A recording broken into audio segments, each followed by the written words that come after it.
Welcome to Season 2, Episode 6 of 50 Shades of Shilamida with your hostess, Shilamida. Today you're going to have to bear with me. I chose to record the podcast right now, even though I have been crying for hours. I think that it's really important to keep myself in the frequency of truth with you guys because that's my whole purpose of living. And today is September 11th. If you are an American, you know what today means in the history of our world and our lives. And today is also the day after Charlie Kirk has passed away. If you have not heard of who he is and was, he was a speaker for an organization called Turning Point. I didn't really know him personally. All I know is that my son walked into the kitchen yesterday and told me that he watched a TikTok on how this man was assassinated in front of millions of people and how the comments on that TikTok were so crazy of people applauding what happened. And so in the last 24 hours, I've really been sitting with what has happened, and I've been sitting with myself, and I've been sitting with this frequency of truth because this is something that I've been working on in mentorship over the last few weeks, is that I've always known that I've lived on the frequency of gratitude. I mean, not always, but since I've been in this spiritual realm, and especially over the last 14, 15 years. And two of my mentors had told me that the frequency of gratitude is not the gratitude that they feel from me. And that's been really hard for me to hear and to accept. And so I sat with myself a few weeks ago and I asked myself, if gratitude is not the frequency, then what is the frequency? And the frequency that I came up with is truth. And the truth is that I've been afraid of the frequency of truth because COVID was really hard for me.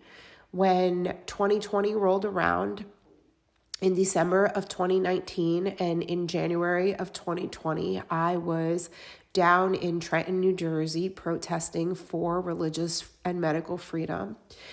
And in January of 2020, I did a live in front of the whole world saying that something is coming that is going to mandate vaccines, something is coming. And so I could have never known the capacity of what COVID was going to be, but I knew that something was coming that was going to be detrimental to our lives and was going to scare people into wanting to vaccinate. And I remember so distinctly when the world was shutting down, I was at Home Goods. I was like, okay, if this is how it's going to go, I'm going to organize my house. I had zero fear on what was happening. And suddenly my plans got burst, my bubble, because the truth that I knew and saw was not the truth that was unraveling in the world. People were actually getting sucked into this fear, and people were really into this quarantine thing. And I was just like, what is happening? How do people not see what I see? And since that time, I've really been understanding and embodying and learning about being a projector in human design. And so projectors, we know and we see what other people's don't. And I realize now that everything that I knew to be true and everything that I saw before the rest of the world did. And I realize now that that's how my whole life has been. And that's why I've been such an outcast, because people, they tend to stay with what is known. People tend to do what other people are doing. People listen to everybody else. And so being a truth teller, being a truth seeker is really hard because the rest of the world hasn't caught up to where I am. And watching what happened to Charlie yesterday really was just so heart-wrenching because there's so many people who are greatly suffering in this world that they can sit and they can applaud like this horrific act that has happened. And I'm trying to have compassion for these people because my first reaction was that of bitterness, which means that I'm out of alignment. But the hate is so deep. The radical liberal agenda of applauding a man who was a husband, a son, a father to two small children. Nobody ever deserves that kind of reaction or response from any human being. Anybody that has any kind of heart, any kind of compassion, any kind of love, they would have some kind of remorse for the situation. But we're living in a world where the hate is so deep that people can't even see through that. People only can feel their depth of pain. And so you see comments like, I have no sympathy, he got what he deserved. And, there's a lot of people that I dislike in this world and the way that they've treated our world and our country. And I just can never imagine having that much hate in my heart that I would be happy for this person getting assassinated in front of millions of people. And then the frequency of gratitude always comes through for me because truthfully, that is my frequency. It's just not the frequency I'm supposed to be sharing with the world 24/7. And the gratitude came in because Charlie was such a voice of freedom, a voice of truth, his truth, a voice for religion, a voice for people who don't have the bravery or the courage to be a voice. And what I realize is that my purpose here is also to be a voice, the voice of truth, the voice of compassion, the voice of love, the voice of gratitude, the voice of the unknown. And I realize that I've been spending all this time trying to push gratitude to the world because truthfully, we all need gratitude in our lives, but I need to be spending more time in truth and speaking the truth. And it's scary. It's a scary place to be because people don't want to hear the truth. People are afraid of the truth. I'm afraid of the truth. And watching what happened to this man yesterday and thinking I also have children and what happens if I speak my truth too loud. And what happened in 2020 when cancel culture set in, I turned to shadow work. And in my shadow work, I had seen life after life of me being beheaded, me being burnt at the stake, me being killed for speaking the truth. And that was really hard to live through. It was really hard to go through that work. But I realize now that that's my whole purpose here. And the longer I separate myself from it, the longer I separate myself from the purpose of who I am and who I am supposed to be and the path that I have chosen for myself. And I'm sure that most of you listening that have known me for a long time know me as a beacon of truth. I don't hold back. I share my heart on my sleeve. I am raw in what I talk about because I've overcome the shame of my life and my choices and the things that I've done because I am immensely proud of the woman that I am today. I know that I've not always been my best self. I know that I've not always made the best choices, but I know that now as a 46-year-old spiritual being, a mentor, a guide in this world, that I really do try to live as the best version of myself. And sometimes I make mistakes and sometimes I say the wrong things and sometimes I let my bitterness lead.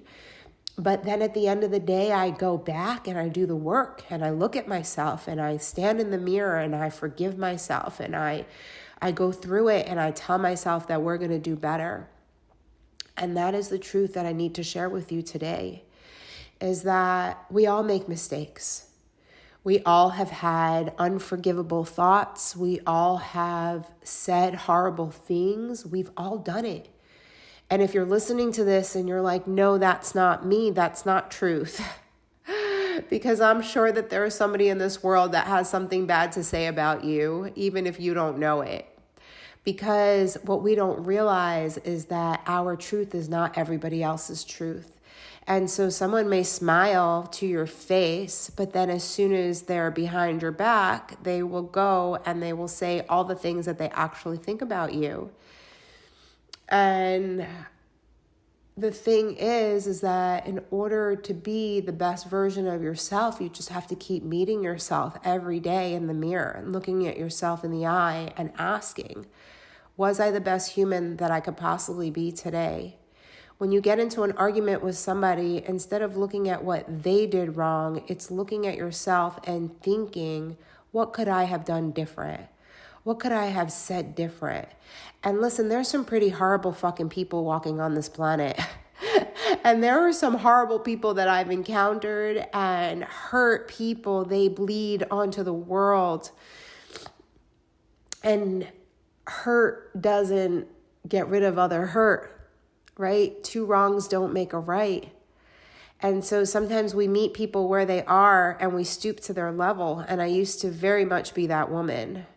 But then one time in therapy, I had a therapist tell me that I'm like Jesus. And I meet people where they are, and then I help them rise to where I am. And that's how Jesus lived. And it was the most powerful statement that I had ever heard somebody say to me. And I was so honored to be referred to in that way.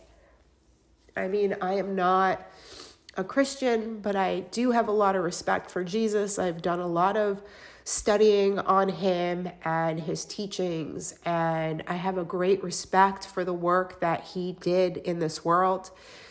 And I have a great respect for the legacy that he has left for people to be able to live in peace, knowing that he is their savior. And so to be compared to Jesus was so honoring. And I felt like I needed to live up to that. And I really started to shift who I was as a human and as a person. I would say that this happened in 2022. And ever since then, I've really tried to live by that. And so today I come to you in the frequency of truth, and I want to make the commitment here on this show to everybody listening that it is my goal and my desire to really live out in truth. Because I've not always done that. I've hidden my truth. I've quieted down my truth. Even yesterday, I made a post about Charlie Kirk. And right after I posted it, I heard, go take it down. Because I am involved in several projects right now where I don't know what people's political stances are. I don't know how they feel about the things happening in the world. And I got scared that if I speak my truth, that these people were going to tell me that I couldn't be a part of these things that I'm a part of. And then I went to go take it down, and I saw that within minutes it had gotten so many reactions. And I said, no, you cannot take this down. And if you're taken off of a project because of your truth, then you don't belong there. And that's really hard to live with, especially going through the cancel culture that I went through in 2020. I lost a lot of mentors. I lost a lot of friends. I lost a lot of people in my life. But the truth is that those aren't the right people for me.